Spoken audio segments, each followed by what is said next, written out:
Hermanos, el día de hoy nuestro tema es la justicia y de alguna manera este puede ser el tema más controvertido hasta ahora porque las ideas bíblicas, y en mi opinión las ideas no tan bíblicas están en la iglesia misma. ¿Sí? Así que me gustaría explicarles un par de cosas y darles una hoja de ruta para que puedan ver hacia dónde vamos. ¿Okay? Creo que todos somos cada vez más conscientes de asuntos globales, ¿no? En mi caso, especialmente en el último año, he aprendido mucho más sobre los 3 países del continente norteamericano, ¿no? Canadá, los Estados Unidos y México. Y así, algunas de las cosas de las que hemos hablado han sido muy como exclusivas a México. Otras cosas son comunes a los 3 países y otros, ¿no? Y algunas cosas ahora están entrando a México desde afuera, ¿sí? Pero eso es una simplificación excesiva. En el caso de la justicia, los 3 países son muy, pero muy diferentes. Pero en una cultura global necesitamos ver cómo algunas de las mismas ideas se están desarrollando en diferentes lugares, ¿sí? En el mundo. Por tanto, espero que me perdonen si hablo de varios países y situaciones diferentes hoy, y también en nuestra próxima investigación en septiembre. Hoy no vamos a tener un tiempo de grupos, porque todos hablan demasiado. No es cierto. De hecho, si alguien habla demasiado es su siervo, ¿no? Eso es el caso de hoy. Pero ¿qué vamos a hacer? Todos vamos a la universidad hoy, ¿ok? Aprenderemos vocabulario nuevo y investigaremos algunas de las ideas básicas de la justicia en la Biblia y en el mundo también. Vamos a sentarlas como las bases hoy. Y van a tener dudas y preguntas, en parte porque todos hemos sido afectados por las corrientes de las ideas del mundo que nos rodean. Estoy a sus órdenes para hablar sobre estas cosas porque tengo mucho que aprender. Y fíjense, si realmente comienzan a comprender esas ideas, las verán en todas partes. Y hablo especialmente a los jóvenes que están aquí. Van a escuchar esas cosas en la escuela, en las redes sociales, cada semana, tal vez cada día. Y bueno, cuando continuemos en septiembre, primero Dios, construiremos sobre estas ideas y veremos más en cómo podemos hacer justicia, ¿no? Como dice Miqueas 6:8. Deuteronomio 16, 18 a 20 está en sus hojas. Dice, nombrarás jueces y oficiales en todas las ciudades que Yahvé tu Dios te da, según tus tribus. Y ellos juzgarán al pueblo con justo juicio. No torcerás la justicia. No harás acepción de personas ni tomarás soborno, porque el soborno ciega los ojos del sabio y pervierte las palabras del justo. La justicia y solo la justicia buscarás, para que vivas, poseas la tierra que Yahvé, tu Dios, te da. Cuando hacemos justicia, imitamos a Dios, ¿verdad? Apocalipsis 15:3 dice, grandes y maravillosas son tus obras, oh Señor Dios Todopoderoso. Justo y verdaderos son tus caminos, oh Rey de las naciones. Salmo 33, 3 y 5. Cántenle cántico nuevo, tañan con arte, con voz de júbilo, porque la palabra de Yahvé es recta y toda su obra es hecha con fidelidad. Él ama la justicia y el derecho. Llena está la tierra de la misericordia de Yahvé. Vamos a hablar del tema de la justicia y el derecho, ¿no? Y aunque esto se base en la justicia de Dios, estaremos investigando más cómo administramos la justicia en la tierra, ¿no? A través de las autoridades que Dios nos ha dado. Y este es nuestro plan de hoy. Vamos a ver 7 cosas que Dios nos ha dado que nos ayudarán a entender la justicia. Y también veremos cómo el mundo de hoy está tratando de distorsionar cada una de esas cosas. Entonces, el número 1 es la verdad. La verdad. ¿Cuál es la máxima autoridad de la verdad? La fuente de la verdad. Dios. La palabra de Dios, ¿verdad? La Biblia. O podemos decir la persona de Jesucristo, ¿sí? Revelado en la Biblia. Juan 14:6, Jesús le dijo, yo soy el camino, la verdad y la vida. Nadie viene al Padre por mí. Colosenses 2:3 dice, en quien, es decir, en Cristo, están escondidos todos los tesoros de la sabiduría y el conocimiento. La verdad está en la mente inmutable de Dios. Nos ha dado leyes físicas, lógica, matemáticas, ciencia. Dios es veraz, Dios es consistente, por eso debemos imitarlo. Por eso dice Levítico 19:36, tendrán balanzas justas y pesas justas, un efa justo y un hin justo. Yo soy Yahvé, su Dios, que los saqué de la tierra de Egipto. Yo soy Dios y ustedes son mi pueblo. Por lo tanto, cuando venda 1 kilo de tortillas, asegúrese de que sea 1 kilo completo de tortillas, no un poco menos, ¿verdad? Éxodo 20:16, no darás falso testimonio contra tu prójimo. Honestidad, no mientas, no engañes. La verdad es básicamente una cuestión de qué es real, ¿verdad?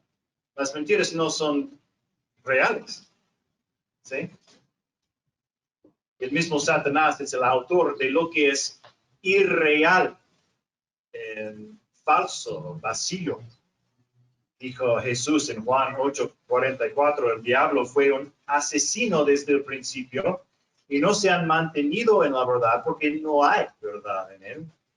Cuando habla mentira, habla de su propia naturaleza porque es mentiroso y el padre de la mentira. ¿Cómo distorsiona el diablo la verdad? Introduce dudas. ¿Con qué Dios les ha dicho no comerán de ningún árbol del huerto? Génesis 3:1. Quizás pienses que tú tengas la verdad, tu verdad, y yo tengo la mía. Quizás la verdad sea relativa según tu perspectiva, ¿no? Así podemos destruir la verdad por completo. Pero hay un problema para el mundo. Aquí está. Si no hay verdad o no hay una verdad sólida y absoluta, ni siquiera nuestros enemigos pueden unirse, ¿verdad? Porque ¿cómo pueden tener algo en común? Mateo 12:25, todo reino dividido contra sí mismo es asolado, y toda ciudad o casa dividida contra sí misma no se mantendrá en pie. Entonces, el enemigo tiene un problema aquí. Y entonces uno no puede rechazar totalmente la verdad de Dios. Uno debe usar la verdad de Dios y construir algo inestable y temporal que desde allí atacar a Dios. ¿Okay? Tengo una imagen de una casa en sus hojas. Una casa de mentiras mezclada con verdad. Quiero que la recuerdes bien. Si quieres rechazar a Dios, debes usar mentiras, algo que no es real. ¿Sí? Pero no se puede construir nada sin algo de verdad. Así es la base de operaciones del enemigo. Y así ciertos expertos deben construir esta casa de la verdad mezclada con ¿qué? Mentiras. Y todos deben seguir sus teorías para tener un tipo de unidad. Y obviamente estos serán los sabios y poderosos filósofos de este mundo, ¿no? Los sociólogos, los políticos, los psicólogos, los científicos, los profesores.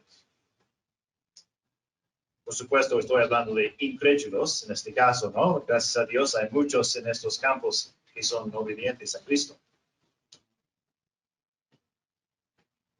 Un pensador muy influyente fue Carlos Marx, que vivió a medianos del siglo XIX. Marx odiaba a Dios y el cristianismo. Escribió esto: la miseria religiosa es al mismo tiempo la expresión de la miseria real y la protesta contra ella. La religión es el sollozo de la criatura oprimida, es el significado real del mundo sin corazón, así como es el espíritu de una época privada de espíritu. Es el opio del pueblo.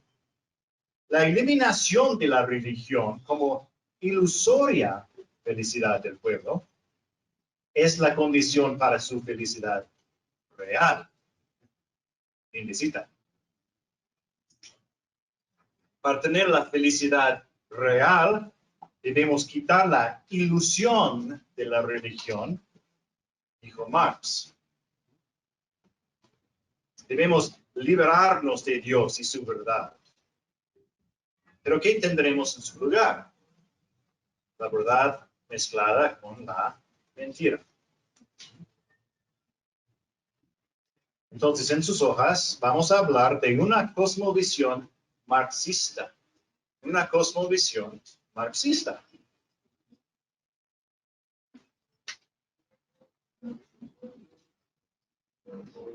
Eso no quiere decir que todo esto sea 100% marxista, pero tiene raíces en el marxismo. ¿Okay? Escribió Marx con Federico Engels en el Manifiesto del Partido Comunista en 1848.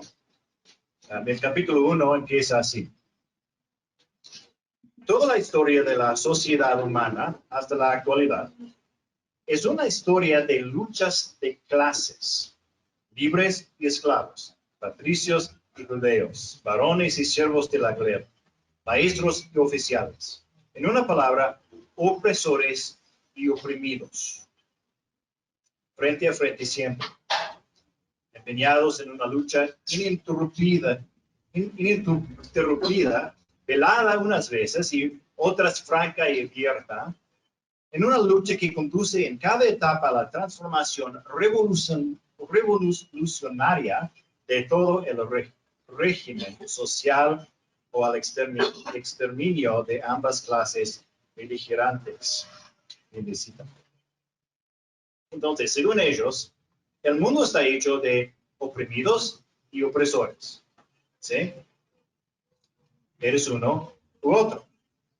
Así en sus hojas todos están divididos en ¿qué? Oprimidos y opresores. ¿Okay? Oprimidos y opresores. Y para corregir este problema debemos derribar nuestra sociedad por completo y reconstruirla para que ya no haya oprimidos y opresores. Entonces, ¿qué es? Revolución. Revolución. Bueno, queremos imparcialidad, ¿no es así? ¿De acuerdo?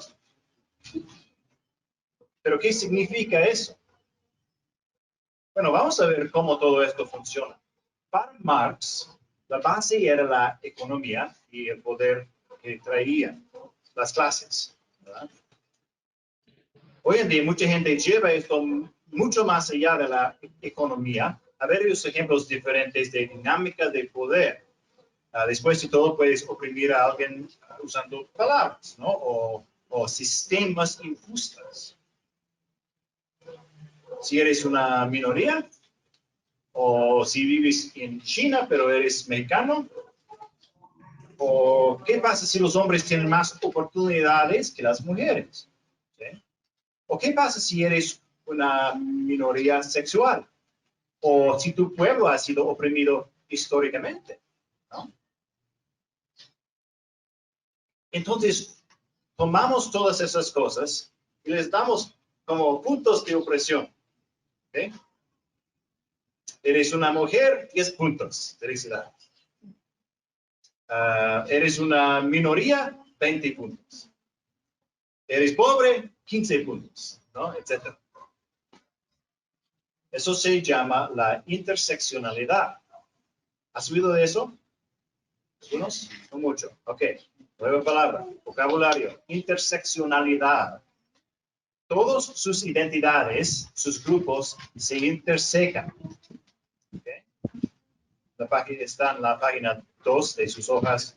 Las perspectivas, la interseccionalidad y la verdad relativa. Intersecciones de opresión en este caso.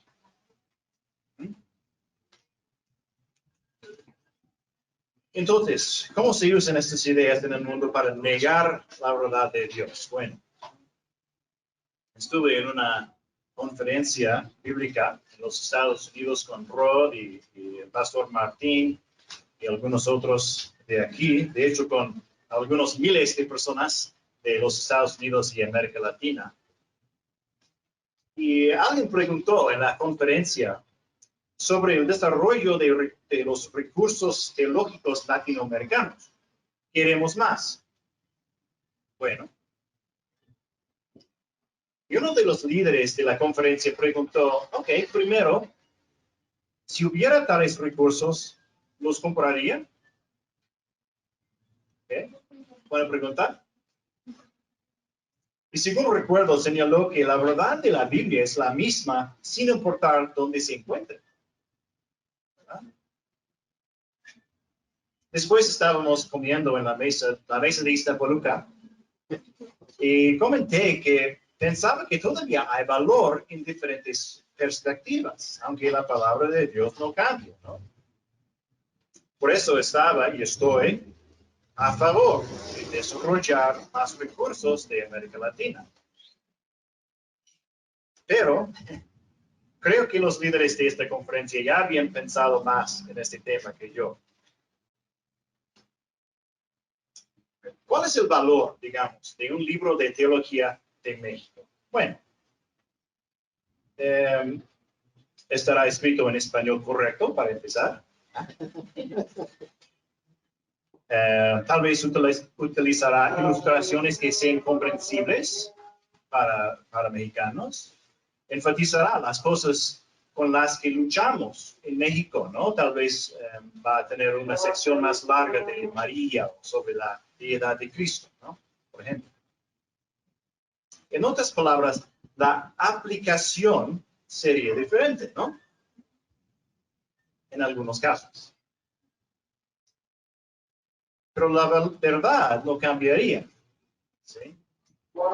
Y si compro un libro para estudiar, quiero el mejor estudio, no me importa de dónde sea el autor, ¿verdad?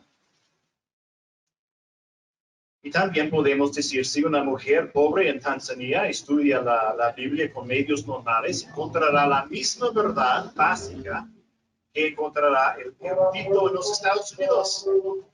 ¿Sí? Pero esto no es lo que el mundo nos está enseñando. ¿Qué dice? ¿Qué dicen muchos en el mundo de hoy? Primero, encuentra a alguien con muchos puntos de interseccionalidad. Y escuchas especialmente a esa persona porque puede ver la verdad desde su perspectiva que tú no puedes ver. De hecho, si está en la clase correcta, su verdad es más válida que la tuya. Eso es la teoría del punto de vista, o podemos decir la epistemología del punto de vista. La epistemología es el estudio de la verdad. En la iglesia nos escuchamos unos a otros y aprendemos unos de otros como iguales en Cristo, ¿verdad? Pero la verdad no cambia. Pero para el mundo, escuchamos a los oprimidos y ellos nos dirán cuál es la verdad. ¿Ves la diferencia? ¿No? Para el mundo, el punto de vista define la verdad. ¿Sí? ¿Me explico?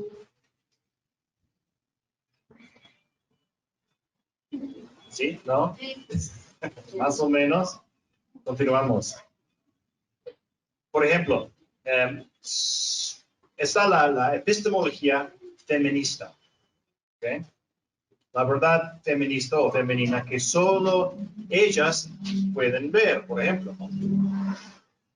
O la descolonización epistemológica. El conocimiento ha estado dominado por pueblos colonizadores fuertes a lo largo de la historia, por lo que necesitamos una nueva verdad. Algunos lugares están literalmente tratando de cambiar las verdades de las matemáticas porque piensan que de alguna manera ciertas naciones las han controlado. Buena suerte con eso, pero bueno. Literalmente ayer escuché a alguien de una gran misión cristiana global decir que necesitamos una nueva hermenéutica para entender la Biblia. Sí, si tomaste la clase de hermenéutica, olvídalo. Necesitamos cambiar la verdad de la Biblia. Eso de la jornada 2005. En la actualidad existe una crisis en las ciencias sociales, lo que genera un sentimiento de que esas disciplinas no pueden resolver los problemas de justicia social que vive la sociedad. Por ello es que en América Latina se necesita desarrollar una nueva epistemología que explique nuestra realidad, destacó el investigador y jurista portugués Bonaventura de Sousa Santos. Sí, según muchos, tenemos que cambiar la verdad. Esto nos lleva a una pregunta importante. Recuerden, todo el mundo está oprimido o opresor, ¿no? Según Marx. Por tanto, debemos quitarle al opresor y dárselo al oprimido. ¿Sí? Esa es la idea. Digamos que Juan es un opresor, ¿ok? Primero, ¿quién define opresor? En segundo lugar, ¿qué pasa si Juan no quiere dárselo a Carlos, que está oprimido? Fácil. Necesitamos un gobierno que pueda decidir qué es la verdad, quién es quién, y luego tomar de uno y dárselo al otro. ¿Sí? ¿Es el problema? Esta revolución requiere expertos con total poder.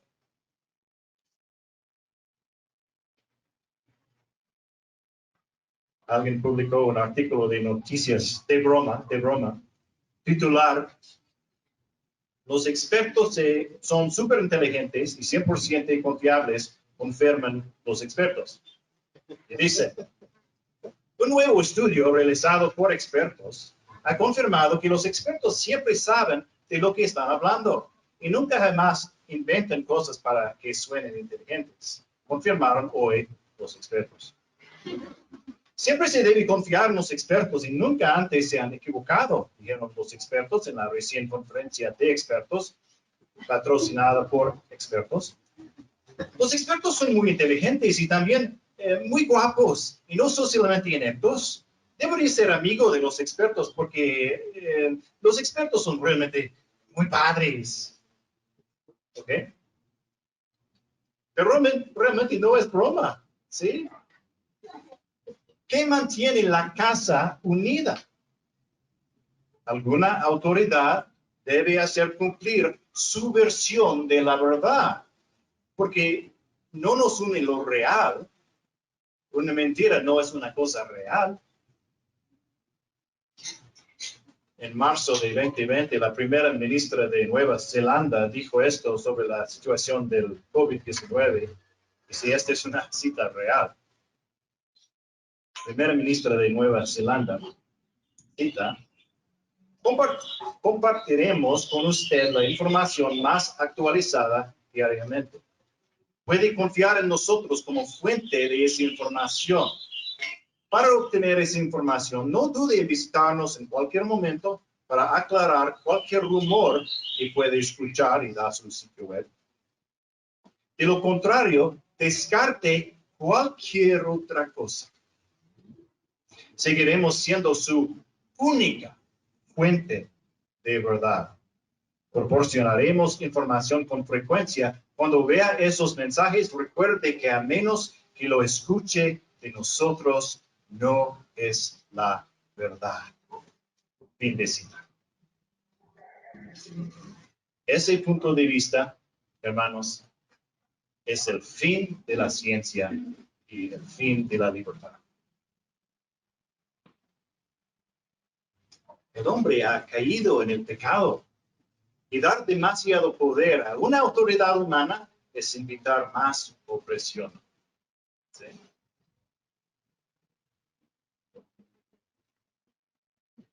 Pero sin Dios, el mundo quiere decidir qué es verdad y quién tiene valor, ¿no? Ahora, ¿estás listo para esta pregunta? Según la Biblia, ¿quién tiene valor? ¿Quién más? Dios, sí. ¿Quién tiene valor? Entre nosotros, ¿quién tiene valor? Todos. Todos, ¿verdad? Por la, recuerden, imago Dei, la imagen de Dios. ¿Sí? Valor dado por Dios. ¿Cómo es posible que el mundo pueda decir que todos deberíamos ser iguales y luego animar a las mujeres a abortar? Asesinan bebés y al mismo tiempo dañan el cuerpo de la mujer y dicen que debemos ayudar a los oprimidos. No es consistente. ¿Pero por qué? Porque el mundo no define el valor como lo hace Dios. El mundo quiere dar valor a quien quiere. Entonces el número 2 es imago Dei, la imago Dei.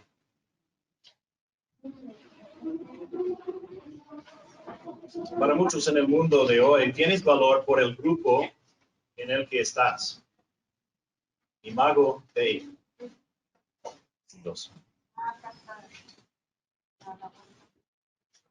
Entonces, en el mundo el valor es por el grupo, ¿no? Muchas veces.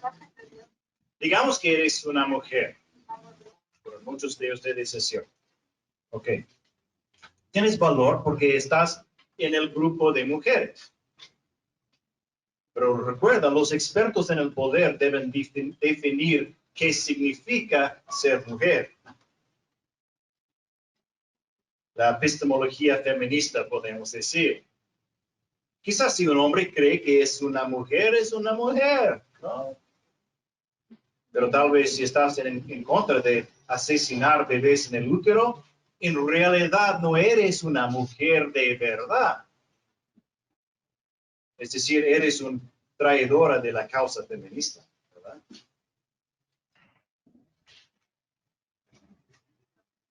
Pero la palabra de Dios dice que todos tienen valor, valor individual y también valor por su grupo, ¿no? Las mujeres son increíbles, los hombres son asombrosos, todos tienen derechos básicos según la ley otorgados por Dios. Ya hemos hablado bastante de la imagen de Dios, lo haremos de nuevo, así que sigamos adelante. Número 3, la ley. La ley.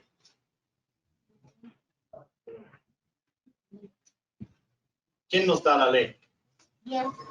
Dios. Ahora tenemos la ley de Moisés para Israel, ¿no? No tomamos la ley de Dios con todos sus sacrificios y leyes dietéticas para usar exactamente en México, ¿no? En su forma específica fue para los israelitas de su época. Pero aprendemos la ley de Dios, de toda la Biblia, toda la palabra de Dios, y la aplican a nosotros hoy en día. ¿Por qué es pecado robar? Porque la Biblia dice, no hurtarás. Porque la Biblia dice, el que roba no robe más, sino más bien que trabaje, haciendo con sus manos lo que es bueno, a fin de que tenga que compartir con el que tiene necesidad. Efesios 4:28. En nuestro estudio de Romanos 13, hablamos sobre las autoridades dadas por Dios y sus esferas, ¿no?, de autoridad. Y todos están bajo la ley de Dios. Cuando hay injusticia, según el orden y la ley de Dios, debe corregirse. Por ejemplo, el gobierno civil debe castigar al mal y alabar al bien. Y la ley de Dios nos da una base estable desde la cual luchar contra la injusticia y la opresión. Pero el mundo no tiene una base estable, ¿no? Recuerden la casa. El mundo está ahora mismo tratando de identificar quién es el más oprimido y quién es el opresor. Muy binario, ¿no? Y a los oprimidos solo se les puede ayudar si le quites al opresor. Y no es posible que alguien pueda hacer cosas buenas y malas. No, no, no. Y ahora usa algo que se llama la teoría crítica. La teoría crítica, eso en sus hojas, la teoría crítica. ¿Han escuchado de esto? ¿No? Sí. La teoría crítica surgió de la escuela de Frankfurt, un grupo de académicos que estaban desarrollando las ideas de Marx. Eso fue en la década de 1930 y desde entonces ha seguido desarrollándose. La teoría crítica es una cosmovisión que quiere criticar, es decir, encontrar los sistemas de la opresión dentro de las estructuras y organizaciones de la sociedad. Es una teoría revolucionaria, contraposición a una teoría de la reforma. Es decir, la teoría crítica busca derribarlo todo para construir una nueva utopía, ¿no? Un mundo de equidad. Y esto explica algunas cosas extrañas que ves en el mundo de hoy. Por ejemplo, en los Estados Unidos hablan de desmantelar o desfinanciar ¿qué? ¿Saben? ¿No? La policía. ¿Recuerdan eso del año pasado? La policía. Bueno, ¿por qué no reformar? Porque creen que el sistema en su esencia es el problema. En Canadá, en las últimas semanas, más de 50 iglesias han sido dañadas o incendiadas. Más de 50. En respuesta, la directora de la Asociación de Libertades Civiles de Columbia Británica escribió en Twitter: quémalo todo. ¿Quémalo todo? ¿Cómo? ¿La directora de la Asociación de Libertades Civiles? ¿Por qué? Porque el sistema del cristianismo es uno de los problemas. La iglesia, las escuelas, nuestro gobierno, quémalo todo. Esto es revolución. ¿Sí? Y así la teoría crítica tiene que dividir todo y todos.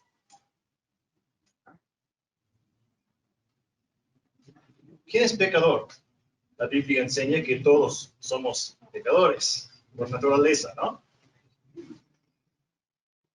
Todos hemos quebrantado la ley de Dios. Dice la Biblia que todos tenemos pecado personal, ¿no? El problema se encuentra en el corazón humano, ¿verdad? Pero el mundo no quiere hablar de pecado personal, por favor, ¿no? Muchos ya dicen que pecadores son aquellos a quienes los expertos llaman opresores, pero un grupo, ¿no? Un grupo, un sistema, no el corazón. Eso sea de la historia de su grupo, su raza, su país, y no de usted personalmente. Por ejemplo, tal vez los Estados Unidos sea el opresor, ¿no? Alguien dirá que los Estados Unidos robó tierras de Gran Bretaña y así de Canadá y de México. Cuando las colonias del futuro, Estados Unidos, se rebelaron, los rebeldes destruyeron todas las propiedades de uno de mis antepasados. Lo perdió todo por su lealtad al rey. En México celebramos a los niños héroes, por ejemplo, ¿no? ¿Qué hacemos? Bueno, podemos darle la mitad de los Estados Unidos a Canadá, la mitad a México. Ya no tenemos que conducir por los Estados Unidos para llegar a Canadá. Perfecto para mí. Pero tal vez Kevin de los Estados Unidos nació allí y trabajó toda su vida para mantener a su familia y ahora le vamos a quitar su propiedad. Eso es complicado, ¿no? Y tenemos una relación complicada con la revolución aquí en México, ¿no? Todos queremos tierra y libertad. La libertad de trabajar con nuestras familias. No queremos todo el poder en manos de unos pocos tiranos, ¿verdad? Pero tenemos que buscar la manera de Dios para combatir la opresión, ¿no? Según su ley. Pero los expertos del mundo quieren decidir qué es el pecado y quién es un pecador. Por supuesto, está la cuestión de raza y no estoy hablando mucho de eso porque hablaremos de eso la próxima vez. Dios dice, si violas mi ley, eres un pecador. No es una cuestión de su grupo. Y alguien dirá, ¿no dice la Biblia que Dios castiga la iniquidad de los padres sobre los hijos y sobre los hijos de los hijos hasta la tercera y cuarta generación? Éxodo 34:7. Sí, pero cuidado. Esos son hijos que continúan en el pecado de sus padres. Más claro en Deuteronomio 5, 9 y 10. Escuchan. Soy Dios celoso, que castigo la iniquidad de los padres sobre los hijos y sobre la tercera y la cuarta generación de los que me aborrecen, pero que muestro misericordia a millares a los que aman y guardan mis mandamientos. En otras palabras, si los niños continúan odiando a Dios, solo acumularán más juicio, ¿no? Dios realmente explica esto con mucho más cuidado en Ezequiel 18. Se sean tan amables a buscar el libro de Ezequiel, Isaías, Jeremías, Lamentaciones, Ezequiel y el capítulo 18, por favor. Vamos a ver lo que Dios dice sobre el pecado, especialmente el pecado en familias. El profeta Ezequiel, capítulo 18, versículo 1, dice: Entonces vino a mí la palabra del Señor de Jehová, Yahvé. ¿Qué quieren decir ustedes al usar este proverbio acerca de la tierra de Israel que dice, los padres comen las uvas agrias y los dientes de los hijos tienen la dentera? ¿Sabes lo que se siente en la boca cuando comes uvas agrias, no? Algo así. ¿Verdad? Este proverbio dice que nuestros antepasados comían uvas agrias, pero nosotros somos los que tenemos la boca agria, ¿no? Qué raro. En otras palabras, dicen que Dios está juzgando a los israelitas por el pecado de sus antepasados. Dios no es justo. Eso es el punto. Bueno, ¿qué es la respuesta de Dios? Versículo 3. Vivo yo, declara el Señor Dios, Señor Yahvé, que no volverán a usar más este proverbio en Israel. Todas las almas son mías. Tanto el alma del Padre como el alma del Hijo mías son. El alma que peque, esa morirá. Bueno, ¿puedes clarificar, Dios? Sí. 5. Pero el hombre que es justo y practica el derecho y la justicia, no come en los santuarios de los montes, ni levanta sus ojos a los ídolos de la casa de Israel, no deshonra a la mujer de su prójimo, ni se acerca a una mujer durante su menstruación. Ese hombre no oprime a nadie, sino que devuelve al deudor su prenda. No comete robo, sino que da su pan al hambriento y cubre con ropa el desnudo. No preste dinero a interés, ni exige con usura. Retrae su mano de la maldad y hace juicio verdadero entre hombre y hombre. También anda en mis estatutos, mis ordenanzas, obrando fielmente. Ese hombre es justo, ciertamente vivirá, declara el Señor Dios. Ok, un hombre justo, ¿no? Según la ley de Moisés. Un individuo justo, ¿verdad? Por sus propias acciones, ¿de acuerdo? Ok, versículo 10. Pero si tiene un hijo violento que derrama sangre y a un hermano, aunque el padre mismo no hizo ninguna de estas cosas. También come en los santuarios de los montes y deshonra a la mujer de su prójimo. Además, oprime al pobre y al necesitado. Como comete robo, no devuelve la prenda, levanta sus ojos a los ídolos y comete abominación. También presta interés y exige con usura. ¿Vivirá? No vivirá. Ha cometido todas estas abominaciones, ciertamente morirá. Su sangre será sobre él. ¿Vienes de una familia cristiana, justa? Genial. Si pecas sin Cristo, serás castigado, ¿no? Tu familia nunca te salvará. Así que ahora tenemos un hijo malvado de un padre justo, ¿verdad? Pero ¿qué pasa si el hijo malvado tiene un hijo? Vamos a ver, 14. Pero si tiene un hijo que observa todos los pecados que su padre ha cometido y viéndolo no hace lo mismo, pues no come en los santuarios de los montes y levanta sus ojos a los ídolos de la casa de Israel y deshonra a la mujer de su prójimo, no oprime a nadie ni retiene la prenda, no comete robo, sino que da su pan al hambriento y cubre al desnudo con ropa. Además, retrae su mano del pobre, no cobre interés ni usura, cumple mis ordenanzas y anda en mis estatutos. Ese hijo no morirá por la iniquidad de su padre, sino vivirá. Bueno, en resumen, el versículo 20. El alma que peque, esa morirá.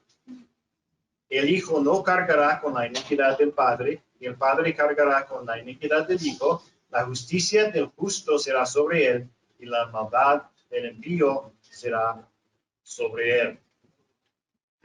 Okay, ahora eso es muy blanco y negro, ¿verdad? Bien y mal, ¿no?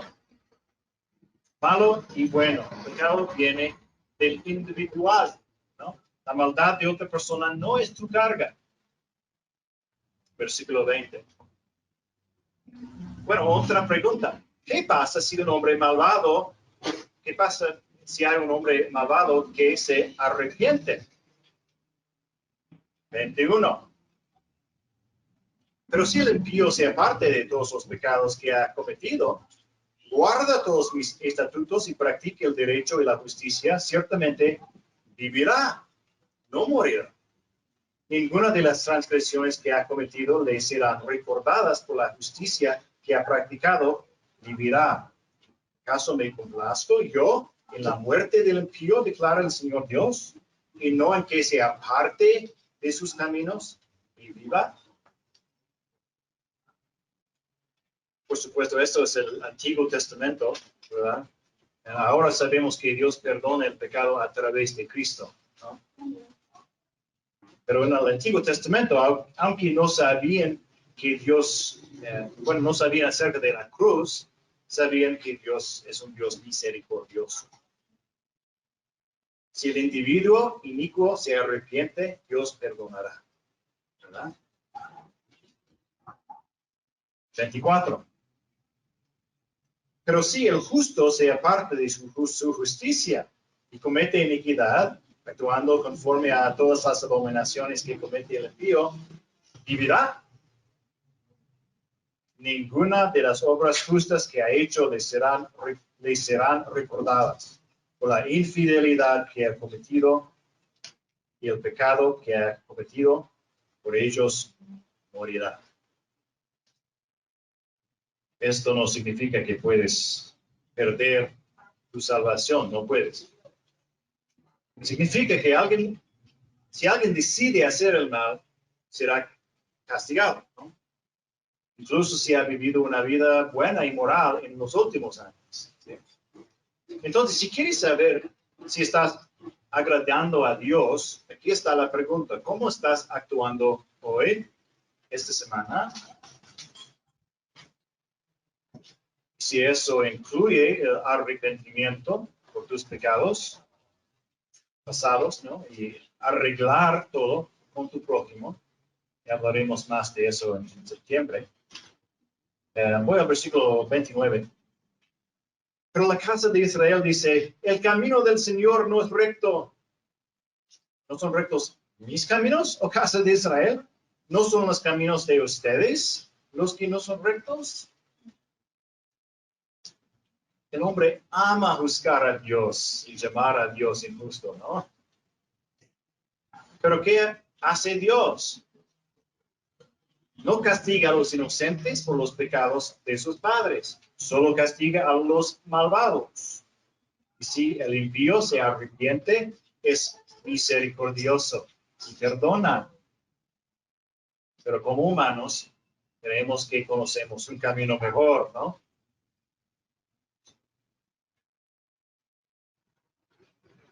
Entonces, si aún no han adivinado que comprender es justicia, vida en sus hojas, justicia, vida, ¿verdad? Justicia, vida, malicia, ¿qué? Muerte, y arrepentimiento, misericordia. Justicia, vida, malicia, muerte, arrepentimiento, misericordia. Es la enseñanza de Ezequiel 18. Bueno, ¿experimentamos las consecuencias terrenales de los pecados de nuestros padres? Sí, ¿verdad? Pero Dios luchará activamente contra nosotros si continuamos en esos pecados. Y nos mostremos fidelidad, misericordia, amor, si los dejamos atrás. Gracias a Dios. El alma que peque, esa morirá. El justo, ¿qué? Vivirá. Vivirá. Es Dios quien nos dice qué es pecado y quién es un pecador. Somos responsables de nuestro propio pecado.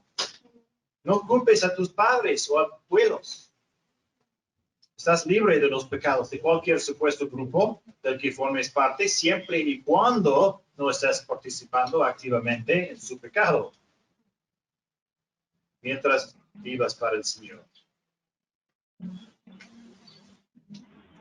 Podemos recordar los fallos de nuestros antepasados y aprender de ellos. Podemos celebrar los valientes sacrificios de personas en nuestra historia, ¿sí? Y fíjate, a veces vemos los dos en la misma persona, ¿verdad? Pero ¿qué es lo más importante para mí? ¿Cómo estoy viviendo ahora? Esa es la pregunta. Bueno, número 4, la salvación. Número 4, la salvación. ¿Qué es la salvación? Perdón de pecados a través de nuestro Señor Jesús. Libertad de esas cargas pasadas para que podamos vivir para el Señor con gozo. Y hermanos, no hay perdón en ningún otro lugar. Dice el mundo, bueno, tienes que tener la perspectiva correcta, ¿no? Debes luchar por la igualdad de derechos. Y eso conducirá a la salvación. Serás una buena persona. Felicidades.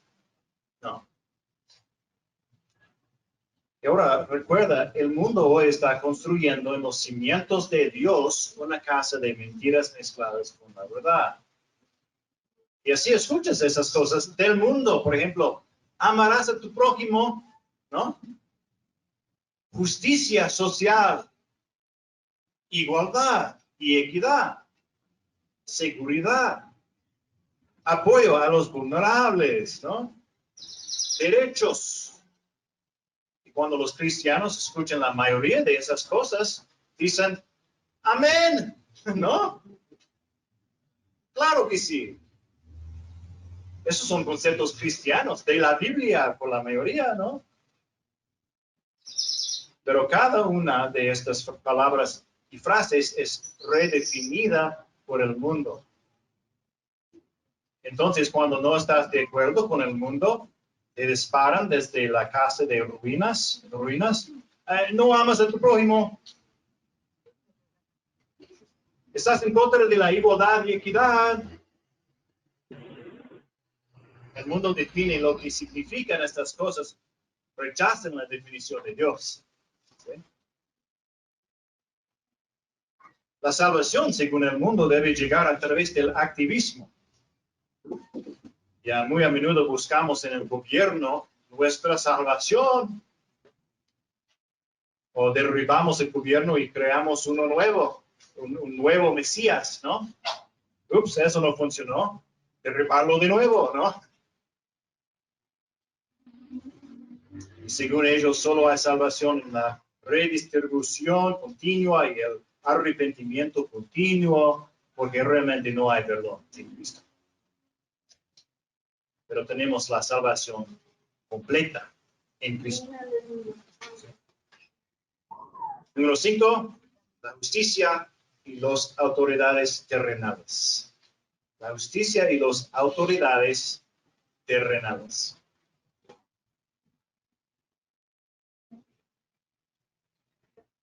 El mundo anhela justicia. Nosotros tenemos la respuesta. Sabemos cómo aplicar la justicia porque tenemos la palabra de Dios. Como cristianos sabemos que Dios nos dará justicia perfecta algún día, ¿no? Pero si rechaza a Dios, necesita justicia completa hoy. Veamos un ejemplo. ¿Recuerdan la ley sobre los testigos en la Biblia? ¿Qué es? La ley sobre testigos. Sí, 2 o 3 testigos, ¿verdad?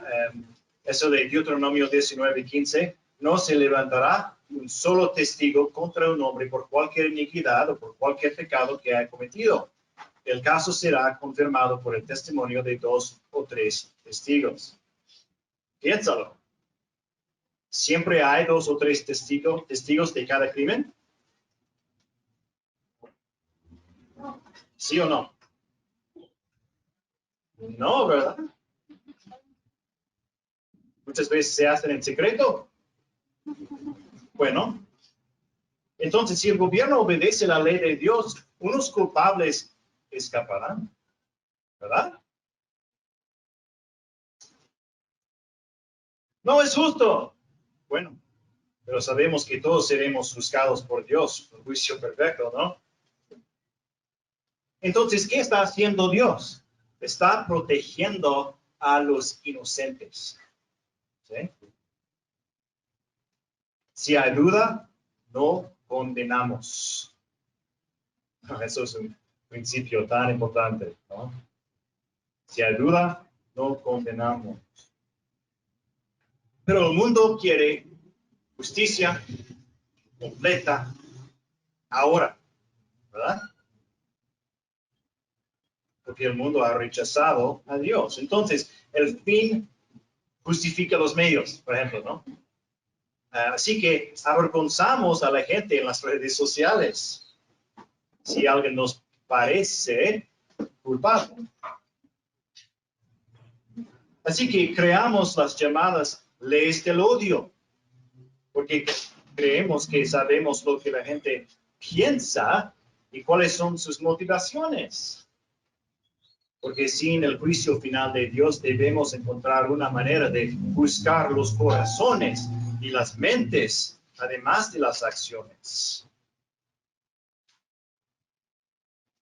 El mundo intenta comprender la historia a la perfección y corregir todas las injusticias de todos los tiempos ahora mismo. Pero nadie puede ocupar el lugar de Dios.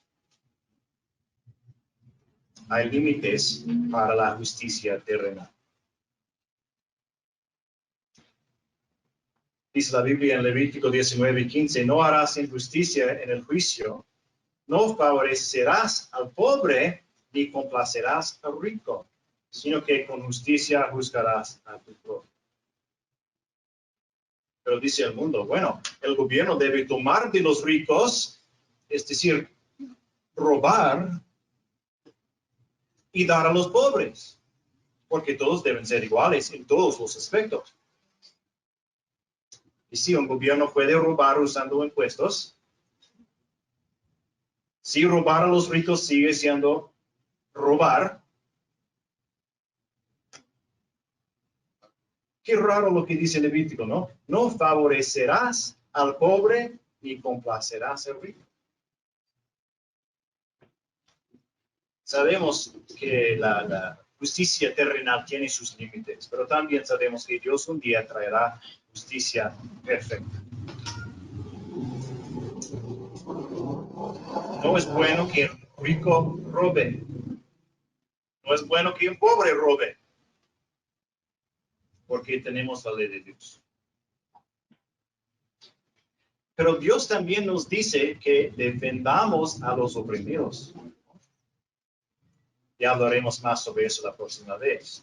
La ley debería aplicarse a todo el mundo, pero la injusticia suele atacar a determinadas personas, ¿sí? Los vulnerables, los huérfanos, etcétera, ¿no? Por tanto, tenemos trabajo que hacer para ayudar especialmente a determinadas personas, para asegurarse de que la ley se les aplique por igual. Porque muchas veces no es así. Número 6, la iglesia. La iglesia.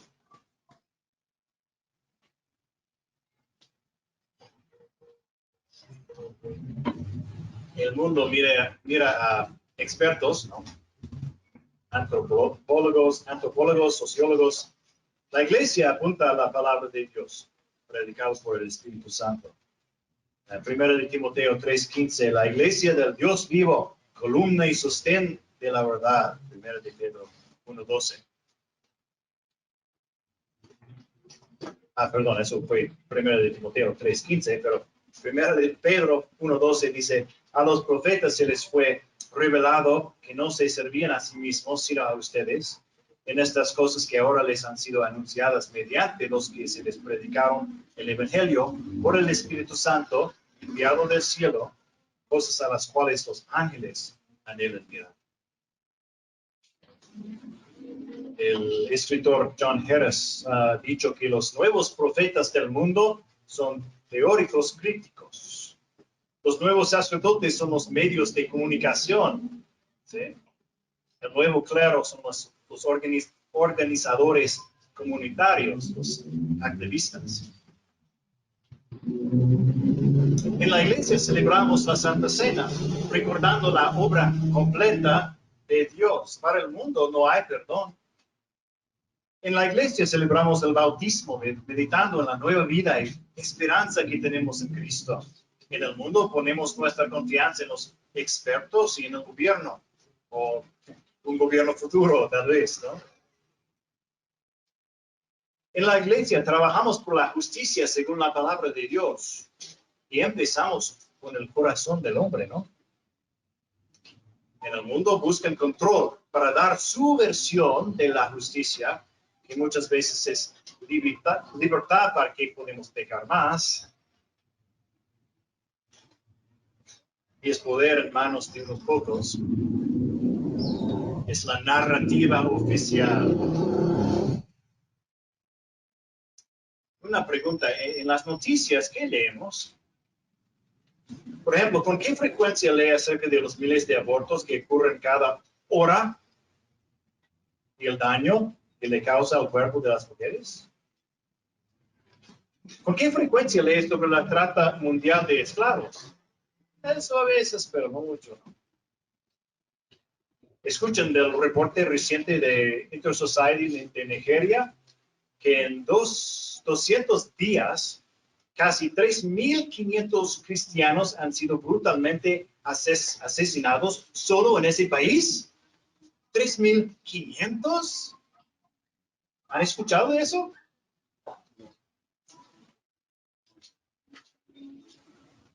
Escuchas cuál es la historia oficial actual, ¿no? Como iglesia local debemos buscar la verdad y buscar la justicia. No es fácil, pero comenzamos con nuestras propias familias, nuestras propias comunidades. ¿Cómo podemos ayudar? Realmente. Como iglesia es nuestro trabajo hablar la verdad del Evangelio, porque solo los corazones transformados pueden realmente transformar la sociedad. Porque es Cristo o caos.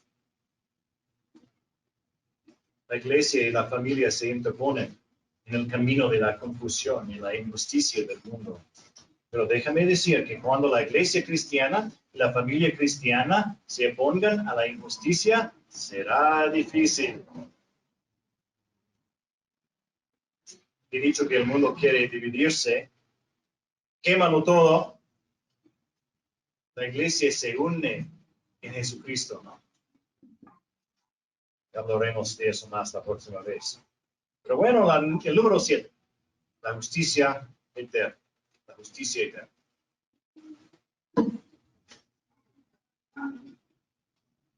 Justicia eterna. Creemos que la esperanza no se encuentra en un mundo futuro creado por un gobierno poderoso o creado por ciertos expertos poderosos. Creemos en la justicia perfecta traída por Jesucristo. ¿Qué dice Dios sobre su Mesías en Isaías 42:1? Este es mi siervo, a quien yo sostengo, mi escogido, en quien mi alma se complace. He puesto mi espíritu sobre él. Él traerá justicia a las naciones. Apocalipsis 19:15-16.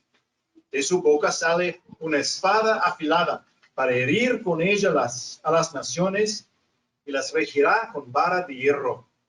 Él mismo dice el lagar del vino del furor de la ira de Dios Todopoderoso.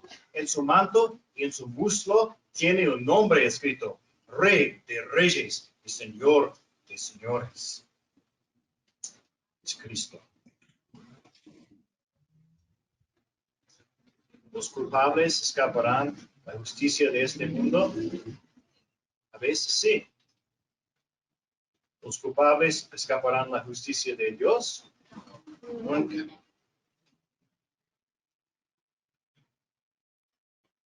Recuerdan la historia que nos contó Jesús sobre el rico y Lázaro.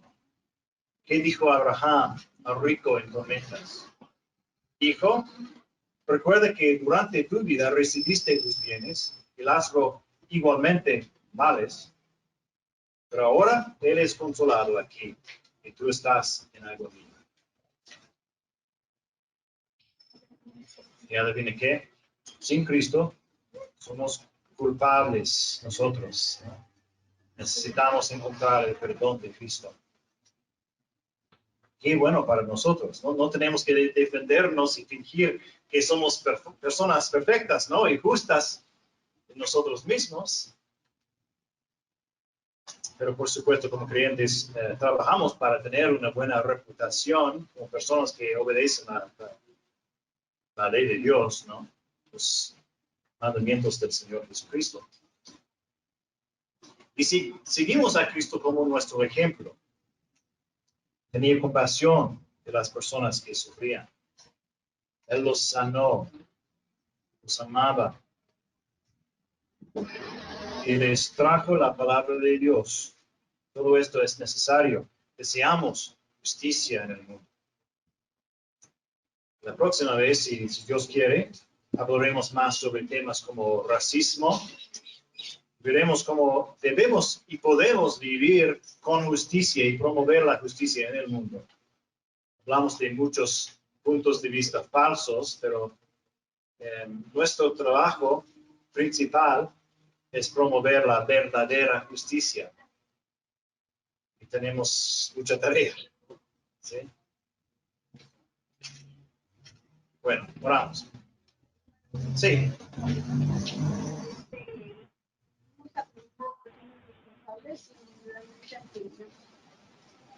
Que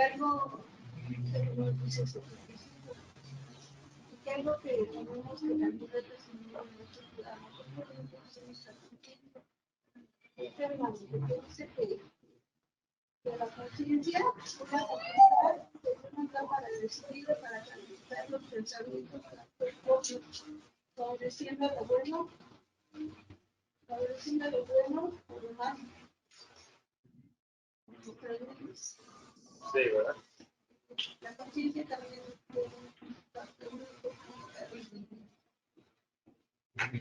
Sí, la conciencia es una ayuda para nosotros porque, como siempre, ¿no?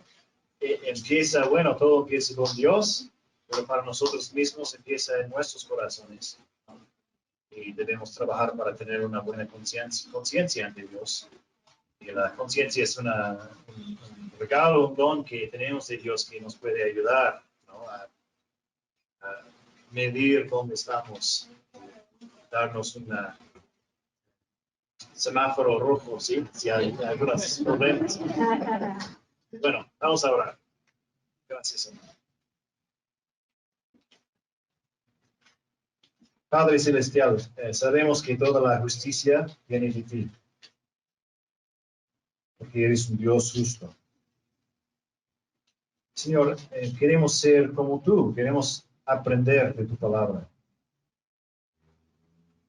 Señor, ayúdanos no solo a parecer buenos, sino a hacer lo que es justo, a ayudar a los necesitados, mostrar misericordia y a caminar humildemente en tu presencia.